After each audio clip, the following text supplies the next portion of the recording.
How are you? Hey, I'm well. That's good. How is the book going? Because I know you've been working on this fantastic book about Yes. place. Look, I've never done this before. It was a gift that came to me through the goddess during lockdown 3 or 4 years ago when I thought I've got to write something and started a blog. And it's led to this book project, which is being published through Cambridge University Press. I mean, who would have thought? Who would have Amazing. who would have thought this washed up old bag would end up with something? And it's a collaboration with people from around the world.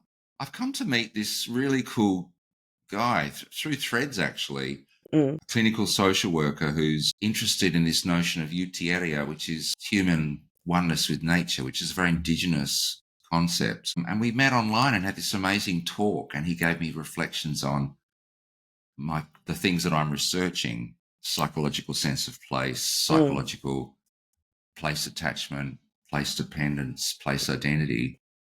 And then I spent the afternoon with this awesome Gumbaynir First Nations colleague of mine who's Pro And, Vice and Ian, Chancellor of where does Indigenous. Gumbaynir, where in Australia is Okay. Gumbaynir? Gumbaynir, I'm sure It's I'm pronouncing around that wrong. northern mid coast New South Wales, sort of Newcastle, Port Macquarie area. Okay, yeah. I asked him to come and chat with me so I could record his wisdom and in return for a sandwich. I started talking to him about place and I said, well, what does place mean to you as Mm. as an Indigenous man? Because this notion of country it's six dimensional. It's Oh, it's like you're born to look after a place. It includes everything in it: sky, earth, water, wind, insects, land, the people on it, plants, animals. It's everything. And I think, and you have a role to play in looking after that, and that country looks after you, and it's your ancestral duty and privilege to care for that country. So I said to him, well, what does I pointed outside the window here in mm. Melbourne and I said, what does that place mean to you? And he said, well, place is home. And when you see Mother Earth as your mother for the entirety of the human condition, it doesn't matter where you are on Earth, Mm, you are mm. home. Yeah.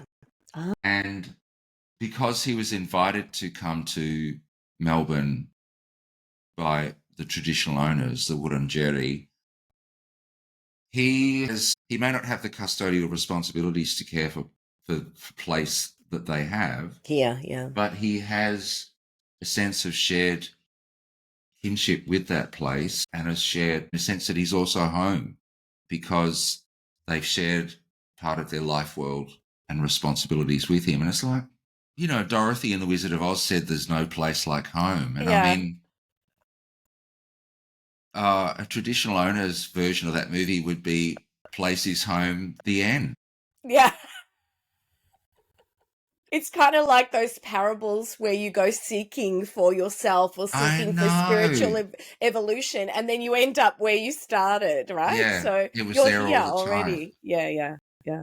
So I thank God for voice recognition software now and Word that you can just upload and transcribe, because I have this 2 hour conversation with my friend that Mm, I can't wait to turn it into something, right. So that'll because be a chapter in the book. Hmm. he's written some of it, but I mean, when you're creating amazing new things at a university on behalf of First Nations people Mm, and building bridges, you don't have the luxury of writing that much. He's busy having conversations yeah. all day, every day, across the entire university community Mm, and with traditional owners of that country that the university's on. So just having that time together was really yeah. special. Yeah. And I think, that's in some ways technology has helped us translate from an oral communication because I find even in just doing, say, my work in consulting and even in coaching, I can be more present because I record the session and I get permission, obviously, but I Hmm. record the session because I know that then I can You're get not a busy doing transcript. Yeah, that. I'm not busy doing, and I can get a transcript and I can actually interrogate the transcript. So I can say, what did Ian say about this issue, Hmm. or what did we talk? So that has freed up for me, it's not just freeing up time, it's freed up my cognitive load, because what I was always trying to do was listen and write and learn and have insights. And you can't do that.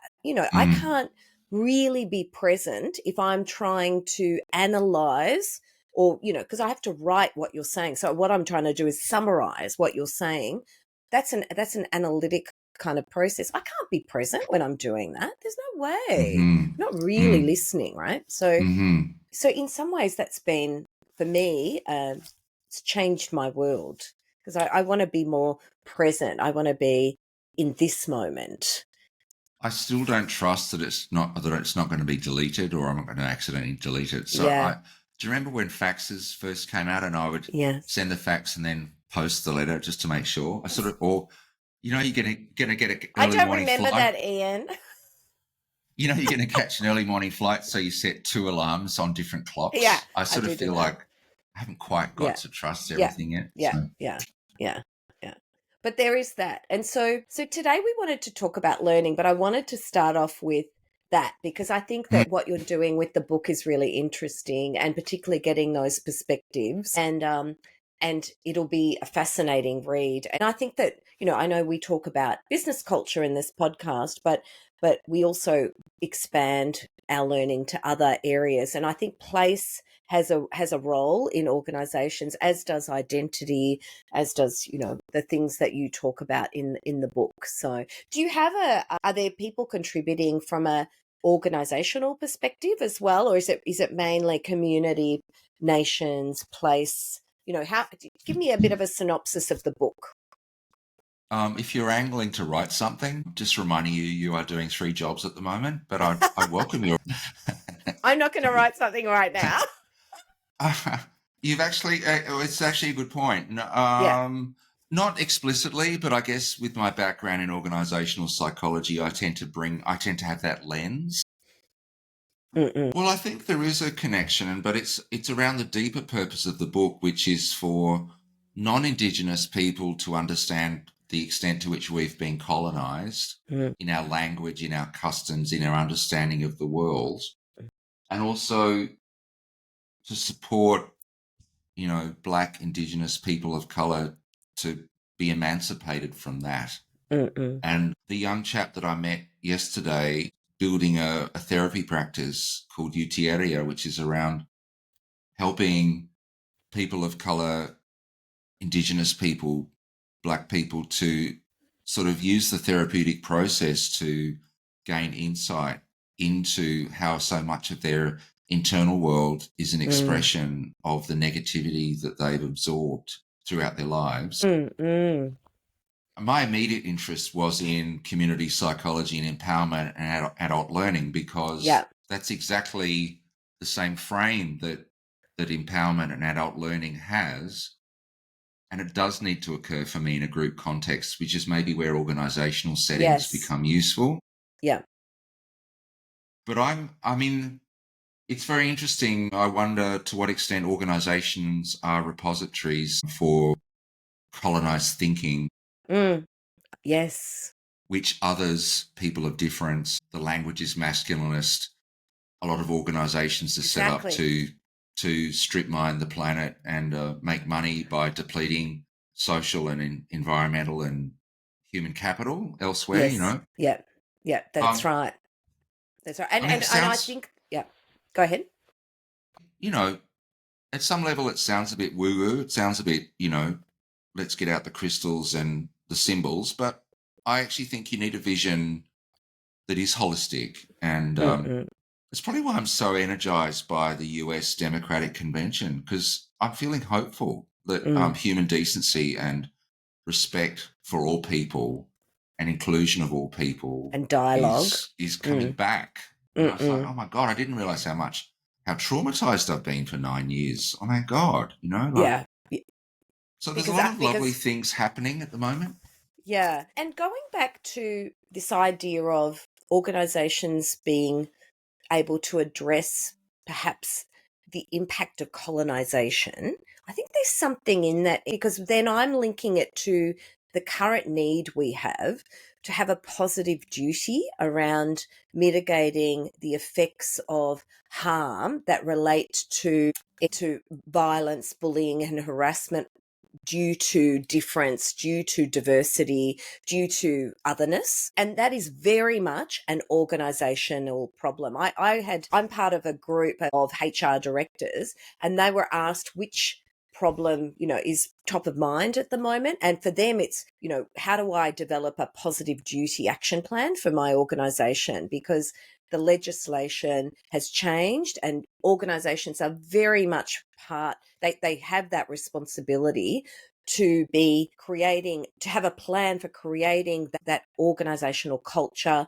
and particularly looking at their practices and processes that are going to mitigate harm, but also promote thriving, promote inclusivity, promote the conditions so that you don't get harm, because you get harm when you don't have that environment. And I think if we look at, for example, what's going on in American politics and what has happened in that nation is that the conditions have been created to exact harm, to actually enable harm to be almost normalized, in terms of language, in terms of, the kind of divide and particularly the language used to really sort of, I guess, threaten each other in that political system. And I'm so glad in a way that, I live in a country where that is not so prevalent, but it doesn't mean that it's not present. Mm-hmm. It's just not so prevalent. But it's the conditions by which we, if you're in, for example, if you're in Parliament and you allow for certain types of language, then you're going to allow for that language out in the community, right? And so, but similarly in organizations, what are we, it's worth looking at. What are we saying in organizations? What's the language? What are the behavioral norms?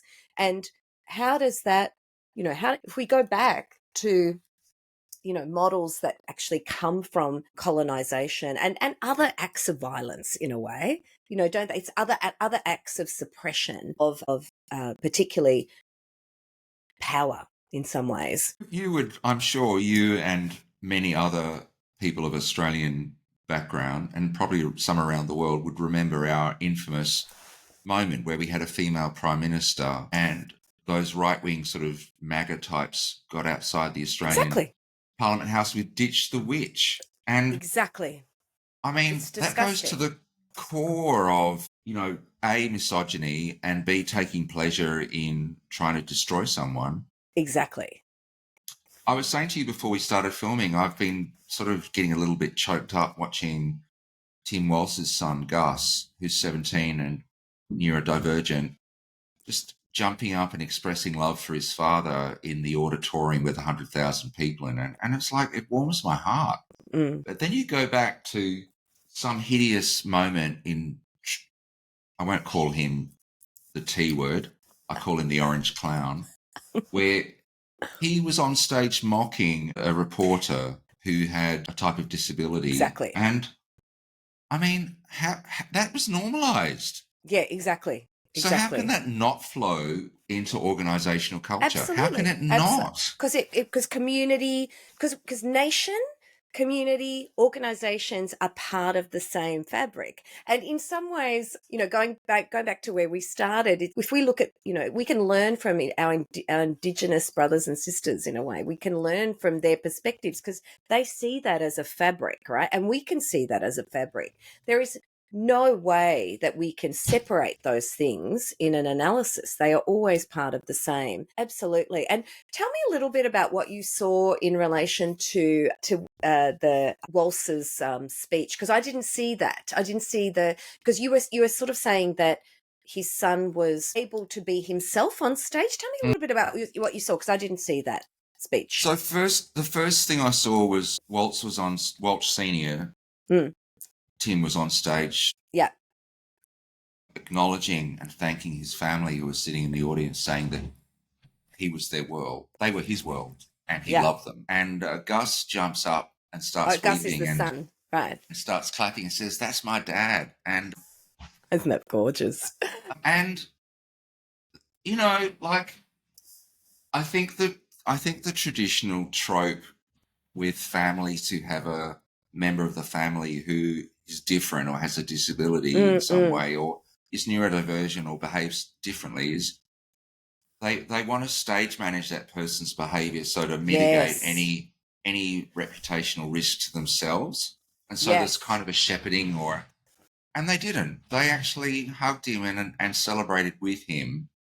And then later on Mm. stage, the family came up on stage and Gus came as well and was just joyously hugging his Yeah. father. And Tim, there's this wonderful picture of Tim on stage with his hand held up, holding his son's hand, just the two of them, having this moment. I'm getting goosebumps now, having this moment of just joy of being together. And Yeah. Gus was like, the family is a member of the family and his behavior is just fine as it is, thank you very much, and doesn't Yeah. require any guardrails. Yes. Yes. And he's Yeah. celebrated for being exactly who he is. Yes. You know, years ago, I'm digressing slightly, but when I worked in Sydney 30 years ago, I helped to organise Australia's first and possibly last ever conference for people that had survived a traumatic brain injury. And we booked out a four-star hotel for them to stay, for people to stay in. We had a lavish dinner at a five-star hotel. People came from all over New South Wales on their own. Some of them had not left their homes Mm-mm. for 20 years. The message we sent was, you can do this and you are worthy of Yeah. an event that acknowledges your humanity. It was amazing. People, when you actually give people a message that we can step up and be our best selves, all of us, All regardless of of us. who we happen to be, can do Mm-mm. that. Yeah. Because we create the social condition of expectation and permission, Exactly. Yeah. and it's reciprocated, right? Mm-mm. Yeah. And I And think in again, there's an organizational corollary there, right? Oh, absolutely. Because I think that what we do in organizations is we do try to put guardrails around behavior, and some of that we need to. There are some things that are appropriate and some things that are not appropriate, but when I say that, I want to put a caveat on that, because we need to make sure that our behavioral template in workplaces is designed to ensure that we can um, have everyone thriving of all types of diversity, which includes sexuality, because behavior can be prescribed just by the way that the culture is designed. Sometimes we do say, like, that's not the way we do things around here. But often leaders will role model particular behaviors. And what we need to be doing is opening up what our expectations are. And there is a balance because leaders need to ensure that there's safety in that. You know, it's appropriate for organizations to say these are certain behaviors are not acceptable in a workplace. We leaders have a right to do that. But what we have to check in on is, where are those ideas coming from? In particular, are they coming from neurotypical communities? Are they coming from neurodiverse communities? We need to just have a conversation. And then you start to build an inclusive culture. It really does take a bit of dialogue and a bit of exploration and being open to that. But organizations absolutely have a responsibility around that. We don't want to cringe because someone is expressing themselves in the way that they feel most comfortable in. We don't want to have that suppressed in an organization, because we want to be able to, if you allow an organizational culture where people can bring their whole selves, they will bring their whole selves to their work. That then flows into engagement and productivity. But if you have an organization where people have to suppress themselves, they're not going to bring their whole selves to that job, that work. That's where you get that social loafing. They're going to be just ticking off the box. I just need to do the minimum amount to survive. You don't want to, we spend so long at work. Why are we putting up with just surviving? And the thing is, people don't. Often people walk with their feet, and you lose really good talent. You lose the people that can help you as an organization connect in with people who might be your potential clients or another set of customers that you're not connecting with. So I think there is parallels. We need a greater diversity of voices. And I think that is actually what we perhaps, when I look at what's happening at a political level, I think that our political systems need to ensure that we keep allowing for the multiple perspectives in voices. So Why it is it that I doesn't always can't happen. watch The Office then? I can't watch that show. I mean, clearly it's something about person environment fit, right? Like wherever we are, we're interacting with the environment and our behavior is somehow influenced by that, Yeah, sometimes overtly, sometimes subtly. Like sometimes working in organizations, I haven't been my best self. And then yeah, I'm a bit kinder to myself and I think about the organizational culture that was existing at that yeah, time yeah, and how my behavior became a response to that. Often, frustration with something yeah, exactly. combined with my 5-year-old middle child. But, like all of us, we try to be our best selves and in the right circumstances, we can be, right? Mm-mm, absolutely. So, Ian, this was a bit of a conversation we had today that wasn't planned. We were going to do another conversation. So we might come back next time and do a conversation around particularly engaging learners after the learning event, because I think Mm, that might still be important to talk about. But thank you so much for joining me this morning. It's always a pleasure to see you. thank you.